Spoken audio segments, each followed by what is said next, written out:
Salut les bros! Alors, c'est pas beau tout ça? Depuis le live, on avait vu deux trois trucs. En tout cas, ce qu'on peut voir là, c'est que les alts, ils ont fait le taf. Qu'est-ce qu'on avait vu? Nous, on était là, hein. C'était drôle, hein, d'ailleurs. On était là quand on était en live. Et j'avais dit épaule tête épaule inversée, c'est rigolo. Les chartistes en feu, attention, ça peut être un piège. On voit qu'en ce moment, ça s'exécute, hein, ce genre de pattern. Donc c'est hyper intéressant. En tout cas, les Alpes, ça fait plaisir parce que c'était quand même la cave depuis 10 000 ans. Là, on a des vraies performances. On peut encore aller chercher des highs, comme je le disais en live. Et pourquoi pas aller au 330, hein, chercher l'order block ici, à l'origine de la baisse. Et dans un cas d'alt saison extraordinaire, aller chercher tous les highs et pourquoi pas faire un ATH à 430. Voilà, voilà. Toujours dans cette idée d'observer, hein, pour ce qui est... Moi, je rentre toujours pas, hein, mais j'observe et c'est très intéressant, même si je suis toujours sceptique comme une fausse. Voilà, le Dixie qui reprend à peine des couleurs, c'est tout doucement. On pense que voilà, il pourrait avoir posé un bottom, donc on va peut-être de nouveau avoir une corrélation entre BTC USD et BTC Euro. BTC Euro qui a chassé ce high, hein. Et moi je pensais que quand il chasserait celui-là, on serait à la TH, hein. Bah non, bah non. C'est très curieux, hein. C'est très curieux, c'est très difficile. Mais bon, on n'est pas loin, hein. On n'est pas loin de la TH, hein. 104, 109, bon, 5 000 $. On a déjà vu pire comme hausse à aller chercher, hein. Donc la TH est largement dans les cordes. À voir, toujours, vérifier qu'on fasse pas un setup de distri. BTC Euro, bon, bah là, il a quand même cassé un high hyper important. À mon avis, là, donc cet order block à aller chercher ici à 93, hein. Donc il y a encore du taf, il y a encore de quoi être boule.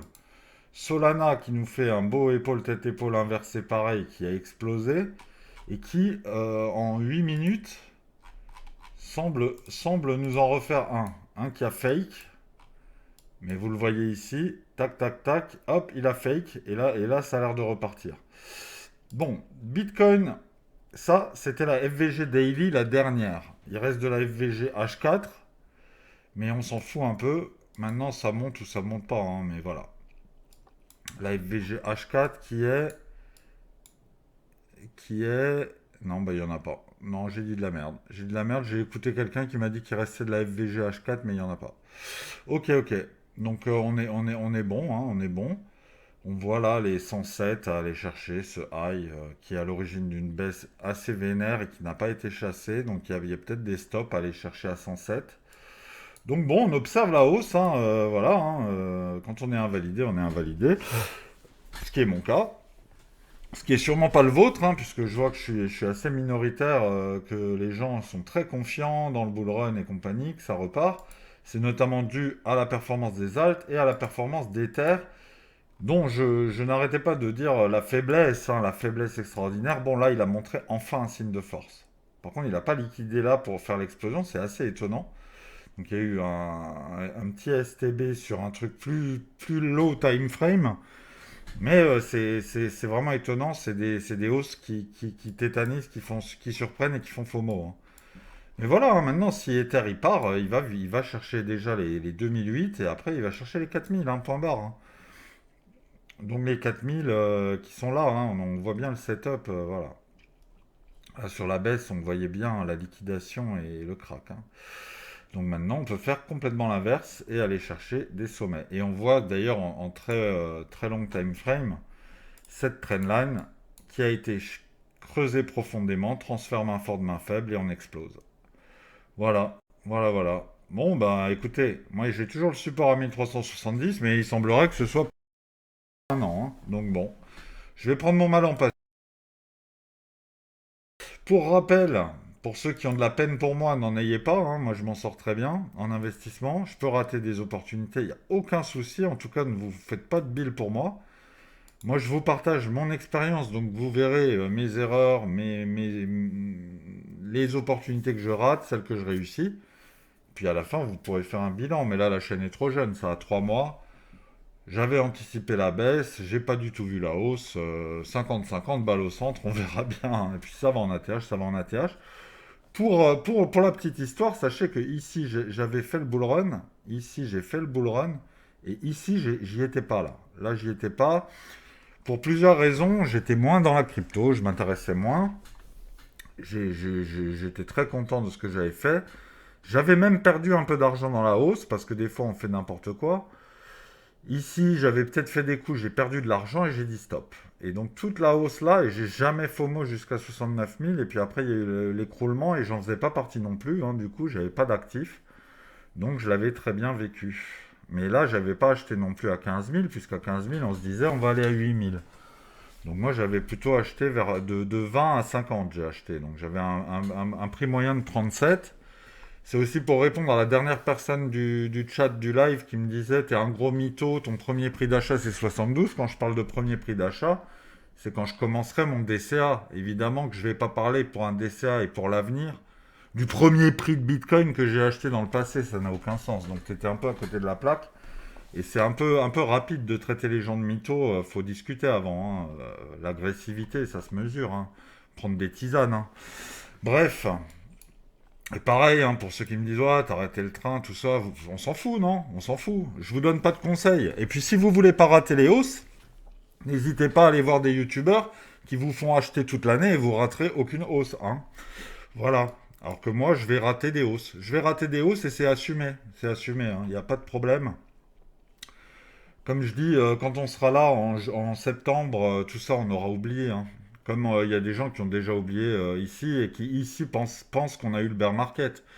Bon, bah, ça, c'est des gens qui savent pas trop ce que c'est un bear market. Mais on en reparlera, on en reparlera. En tout cas, là, c'est boule. C'est boule. Et puis, voilà, hein, il y a un peu d'ego, hein. Je veux aussi répondre, parce que, bon, voilà, c'est important de mettre les choses au clair. Moi, je vous vends rien. Je vous dis de vous méfier. Là, si je vous partage ce que moi je ferais. Donc là, si c'était moi, je prendrais des profits. Mais vous en prenez pas. Vous croyez que ça va aller à 150 000. Vous avez peut-être raison. Ne m'écoutez pas. Moi, je vous partage juste ce que moi je ferais. Et je suis pas Dieu le Père, hein. C'est pas moi le nouveau pape. Donc 150 000, voilà, peut-être, ok, hein, mais pour une prise de profit, quand tu as fait x2 sur les alts, voire x3, maintenant on peut dire qu'il y a des x3 sur les alts, hein, quand on voit Peanut, ma première vidéo, hein, allez la voir, hein, la première vidéo de Peanut, vous allez voir que je peux avoir raison des fois, hein. Peanut qui a quand même fait... Ah, c'est un délire. Pur délire, pur délire, pur délire. Ça, c'est pas normal. Enfin, c'est pas du tout prévu. Si j'avais su, j'en aurais acheté évidemment. Maintenant, c'était une vidéo troll, hein. Mais si on prend le high le plus bas, hop, on avait pris 220%. Ouais, c'est pas mal 220%. Comme quoi, hein. Mais ça, c'est pas tous les actifs qui vont à la cave qui font ça, hein. Peanut, j'ai pas compris, hein. Les mêmes, les mêmes. Mais tous les mêmes n'ont pas fait ça. Voilà, des fois, t'as du bol, t'as gagné au loto, hein, et tout ça, hein. Tu vois, il y a des gens qui disent OM, recovery, chance d'une vie. T'as acheté du OM, t'as raté le train comme moi, hein. Voilà. Parce que là, tu peux attendre, hein. 0,38, il va y rester longtemps. Plume qui continue de monter, méfiance, méfiance. Méfiance, comme layer, on se méfie. On se méfie quand même. Je disais que Plume, c'était pas mal graphiquement, mais bon. Là, on est en weekly. On est en weekly. Attention, attention, attention, attention à la trendline. Et attention à ne pas faire une layer ou une OM, hein. On se méfie toujours. On se méfie. On est sur quelque chose. Ouais, allez, on va la faire. On va la faire comme ça. Il y a une petite liquidation, ça a fait pump, et puis ça repart. On se méfie, hein, de Plume. Mais dans l'ensemble, les performances sont assez incroyables. Le Nasdaq qui stagne à 20 000, qui aime bien cette zone apparemment, mais qui fait épaule tête épaule inversée aussi. Est-ce que lui aussi il va pas péter, faire un ATH? À voir. Exit liquidity final, je peux pas vous dire, j'en sais rien. Bera qui reprend des couleurs, ça fait plaisir. Parce qu'il il avait vraiment l'air de crever, bah en fait non. Donc c'est pas mal. Nozana, on en parlait en live. Je disais que si je devais acheter un truc, je prendrais sûrement du Nozana parce que la chart elle est incroyable. L'escalier est fou. Ça a l'air de faire le break là en direct quand j'en parle. On voit, hein, qu'on fait un break daily, hein. Donc là, il y a peut-être moyen d'aller chercher tous les highs. Encore une fois, je vous dis ce que je ferai. Et là, ce que je ferai, j'achète pas. Je dis juste que c'est sexy.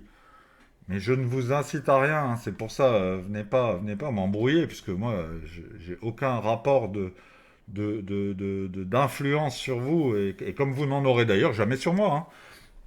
Tous ces gens qui me disent tu pourrais changer d'avis et rentrer le train, bah tiens, moi je rentre dans le train, t'as raison. Je suis buté, je suis borné, et c'est peut-être pour ça d'ailleurs que je gagne des sous et que je suis rentable, hein.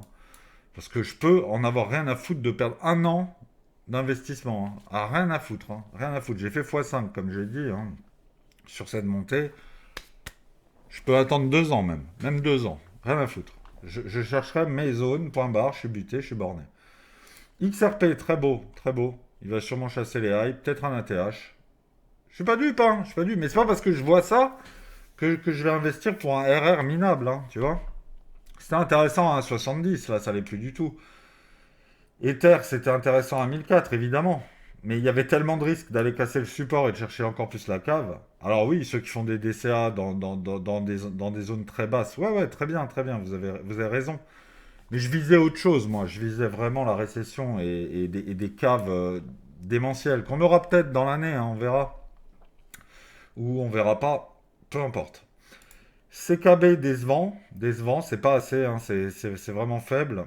Mais pourquoi pas, il fait son épaule tête épaule à la bourre. Tao qui a d'ailleurs freiné, qui avait un peu d'avance sur tout le monde, mais qui continue quand même de monter, hein, c'est pas mal. C'est pas mal, toujours cet énorme support à 160. Donc je me dis qu'un jour je l'aurai sous les 160, donc je m'en tape. Ça va tellement vite sur Tao, t'es à 800 un jour, t'es à 400, à 200 2 mois après, donc bon, il n'y a pas d'urgence. Il n'y a pas d'urgence, qu'est-ce que je peux dire d'autre? Parce que je parle un peu de tout là. Et le total, eh ben, on n'est pas si loin de faire avec les alt qui pump et BTC qui pump plus chasser ces deux highs. On est en train de passer le breaker. Il se peut qu'on aille faire un ATH et retester la trendline long terme. Bon, c'est une trendline un peu sauvage, hein, mais voilà, vous avez l'idée. D'ailleurs, elle n'est pas très très fine, hein, surtout qu'elle a que 2 points, donc on va essayer de la faire bien. Voilà. On va peut-être retester. Et là, si on la break, bah là, on peut partir en couille, hein. Voilà, voilà. Je dis ça d'ailleurs, j'ai acheté un peu de Solana, hein, mais voilà, pour rigoler, hein. C'est pas du gros de l'investissement, hein. J'ai pris une centaine de Solana et puis on verra si je fais des sous avec, hein. Si j'en fais pas, tant pis, hein. Je suis prêt à prendre le drawdown. J'ai pris à 100, 161 et puis voilà, hein. Je suis déjà un peu en. Ouais, bah j'ai déjà gagné 1000 balles, voilà. On verra, mais c'est vraiment à la marge, c'est vraiment pour rigoler. Et puis voilà. Quoi dire d'autre? Non, bah c'est tout. C'est tout. Donc on a pris la FVG Daily. Et ce qui est très intéressant, c'est... Ah merde, j'ai un trou de mémoire. J'allais parler d'un truc. Oui, le week-end. On est en week-end. On n'a que des week-ends bears depuis 3 plombes. Est-ce qu'on n'aurait pas enfin un week-end bull? Ce serait cool d'avoir un week-end bull, non? Ben, moi, je pense qu'on peut avoir le premier week-end bull depuis longtemps. Et peut-être que lundi, on aura une correction. Correction ne veut pas dire retour en bear market, hein. Correction, et puis continuation haussière, pourquoi pas, hein. Voilà. Donc, à voir. Demain, je fais pas de vidéo, j'en ferai une lundi. Donc, on se tient au courant.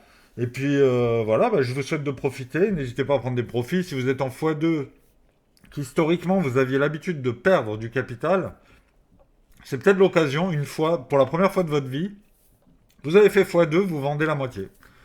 Et vous avez des jetons gratuits et vous expérimentez. Et si ça baisse, vous vous dites, ah putain, c'est vrai que c'est sympa de faire comme ça. Et si ça fait x4, vous vous dites, ouais, mais au moins j'avais sécurisé mon capital et voilà. Attention, quand on prend des profits, c'est pas pour réinvestir et reconsommer, hein, ce qu'on voit souvent. Les gens veulent être à 100% pour avoir 100% de gains. Moi, j'arrive à n'investir que 20% de mon capital et être très content de le voir fructifier en n'ayant aucun regret que les 80% ne bougent pas, hein. Et d'ailleurs, si j'avais vu par miracle, si j'avais vu par miracle la mitigation en euros et que je m'étais dit on est dans la zone et j'achète et que j'avais acheté le bottom à 74 000 dollars, eh bien sachez que en ce moment, je serais avec 20% de mon capital qui travaille. J'aurais pas mis plus. J'aurais pas mis plus ici. Donc c'est pour vous dire à quel point j'en ai rien à foutre, hein. Donc voilà, voilà, voilà. C'est des petites choses. Je voulais faire des mises au point parce que j'ai beaucoup de messages qui- Je suis assez cool, assez insensible, mais là, ça commençait un peu à m'agacer. N'ayez aucune peine pour moi. Voilà. Et dites-vous bien que pour moi, tout va très bien. Et voilà. Donc les petites zones à chercher plus tard, ce sera peut-être dans 6 mois. On va quand même viser la TH, hein, ce serait super sympa et intéressant, en espérant qu'on fera pas de M-Top, hein, évidemment. Et pourquoi pas une hyper extension à 120 000 et une stabilisation, et puis pourquoi pas continuer, parce que c'est Bitcoin, et puis c'est tout, hein. Ce qui n'empêchera pas qu'un jour on reviendra dans des zones à travailler, hein. Ça c'est la smart money, c'est toujours pareil. Les arbres, le ciel, vous connaissez l'histoire, hein. Voilà, j'espère que j'ai pas été trop long. Et puis je vous dis à lundi. Et on continuera à faire un petit débrief. Et je vous donnerai mon sentiment. En ce moment là, bah, je sais pas. Est-ce que c'est bear, est-ce que c'est bull C'est bull, c'est bull, soyons clairs. Soyons clairs. Il faut une invalidation, il faut un setup de distri. Pour l'instant, j'en vois pas vraiment. Et c'est pour ça que on peut aller chercher des objectifs haussiers. Voilà, je vous souhaite un très très bon samedi dimanche et je vous dis à lundi. Salut les bros.